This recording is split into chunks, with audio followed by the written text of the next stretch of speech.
Saudi police launched a manhunt after a bomb blast targeted foreign diplomats attending a war memorial ceremony in Jeddah. At least 2 people were injured when the device exploded at Khawajat Cemetery during a speech by the French consul at the event commemorating the annual Armistice Day, which marks the end of the First World War. Makkah region authorities described the attack as cowardly and unsuccessful and said that an employee of the Greek consulate and a Saudi security officer were injured during a Remembrance Day ceremony held by the French consulate in Jeddah. The custodian of the 2 holy mosques, King Salman bin Abdulaziz Al Saud, in the presence of Crown Prince Mohammed bin Salman, opened the 8th session of the Saudi Shura Council. The king said during his speech that the kingdom was working to complete large-scale projects to facilitate the performance of Umrah pilgrims and that it was keen to prepare for the Hajj pilgrimage under the exceptional circumstances of the ongoing coronavirus disease pandemic. He added that the kingdom had responded to the economic effects of coronavirus with initiatives and swift measures, including 218 billion riyals for private sector support and 47 billion riyals for the health sector, therefore reducing the economic and health impact of the pandemic. Saudi Arabia has signed an agreement to receive early supplies of 2 or 3 different vaccines that have reached the final stages of their clinical trials. According to Abdullah Al-Asiri, Assistant Deputy Minister for Preventive Health, Saudi Arabia will be one of the first countries to receive the vaccines. The Ministry of Health has also set up health centers called Ta'akkad to cater to people who show no or only mild symptoms of the disease but think they might have come into contact with someone who is infected. According to 2 UN reportees, Ankara allowed Iranian intelligence officers to plot and carry out extrajudicial killings on Turkish soil. They also accused Ankara of allowing the escape of a man allegedly involved in the killing of Iranian journalist Masoud Mulavi in Istanbul in 2019. In a letter to Turkey's government, Agnes Kalamard, UN Special Rapporteur on Extrajudicial, Summary or Arbitrary Executions, and Javid Rahman on Human Rights in Iran, accused it of having failed to conduct appropriate formal investigations into the killing. The United Nations acting Libya envoy said the political talks in Tunis on Libya's future have reached a breakthrough, paving the way towards elections within 18 months.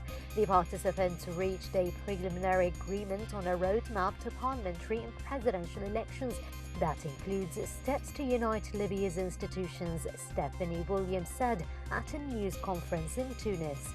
She said Tuesday's heinous killing of dissident lawyer Hanan El-Barasi in the eastern city of Benghazi showed there was a crisis of accountability across Libya. The Russian coronavirus disease vaccine Sputnik V had an efficacy rate of 92% in tests conducted so far.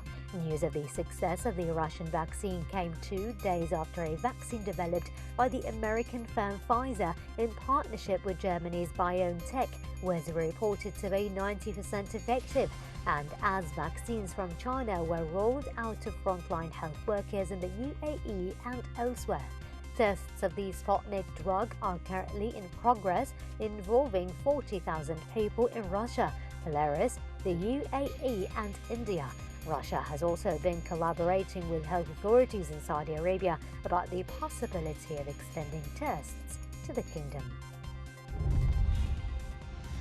U.S. Vice President-elect Kamala Harris has made history by becoming the first woman and female Black American and Asian American to be elected to the second highest office in America. And women in her ancestral village and throughout India on Wednesday revealed how they had been inspired by the 56-year-old politician. Harris was born in the U.S. to an Indian mother and a Jamaican father. both of whom had migrated to America to study. Turkey banned smoking in crowded public places to slow a recent surge in symptomatic coronavirus patients, the Interior Minister said, as the government warned citizens to abide by protective measures. Daily coronavirus cases in Turkey have recently spiked, with 2,693 patients identified. In a nationwide notice, the Interior Ministry said the smoking ban aimed to ensure citizens comply with rules to wear protective masks properly in public because people were seen to lower them while smoking. As the sun began to set over his home city of Jericho, veteran Palestinian peacemaker Saeb Erekat was laid to rest after a memorial ceremony and funeral attended by hundreds. Erekat died on Tuesday in Jerusalem, the city whose eastern half he had claimed throughout a lifelong struggle for a negotiated Palestinian state that he never lived to see.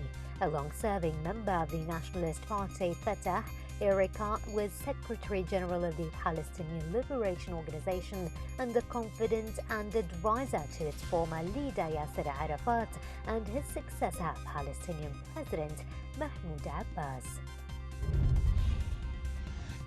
Up to 200,000 refugees could pour into Sudan while fleeing the deadly conflict in Ethiopia's northern Tigray region, officials say, while the first details are emerging of largely cut-off civilians under growing strain.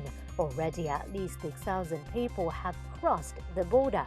Communications remain almost completely severed with Tigray region a week after Ethiopia's Prime Minister Abiy Ahmed announced a military offensive in response to an alleged attack by regional forces.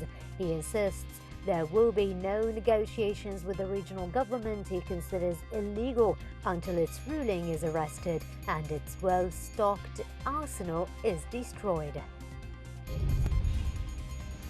Sudan has deployed troops on the border with Ethiopia to stop the infiltration of armed elements to its territories. Member of Sudan's Sovereign Council Mohamed Al-Faki Suleiman said on Tuesday that the government has taken all necessary arrangements to deal with the flow of Ethiopian refugees. He pointed out that the United Nations High Commissioner for Refugees has visited eastern Sudan, inspected the old refugee camps, and prepared for opening new camps if necessary. Thousands of people protested in Armenia's capital, Yerevan, demanding the Prime Minister's resignation after he signed an agreement with Azerbaijan to halt weeks of fighting over Nagorno-Karabakh that called for territorial concessions in favor of Azerbaijan. The rally, organized by opposition parties in Yerevan, reportedly drew up to 10,000 people. Some clashed with police and many were detained and released later in the day.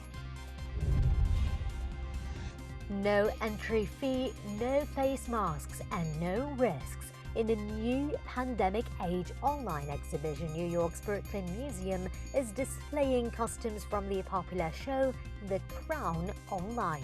At the queenandthecrown.com, visitors walk through the doors of the museum to see and learn about the iconic period costumes from the popular Netflix show.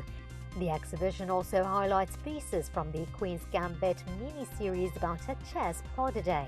Curated in collaboration with the streaming service, the exhibition is free of charge until December 13th and is opening just 2 weeks before The Crown heads into its highly anticipated fourth season with the arrival of then Prime Minister Margaret Thatcher and Princess Diana. Within its farms, springs, volcanoes, and forts, Khaybar combines historic charm and breathtaking landscape on a unique piece of land in the Medina region in Saudi Arabia. Khaybar, which used to be home to more than 300 running springs, was a significant economic hub in the Arabian Peninsula due to the abundance of its natural resources, including wells and fortifications. The name Khaybar was mentioned in the Book of the Assyrians as one of the areas captured by the Babylonian king Nabonidus, and he ruled over it between 555 and 538 BC.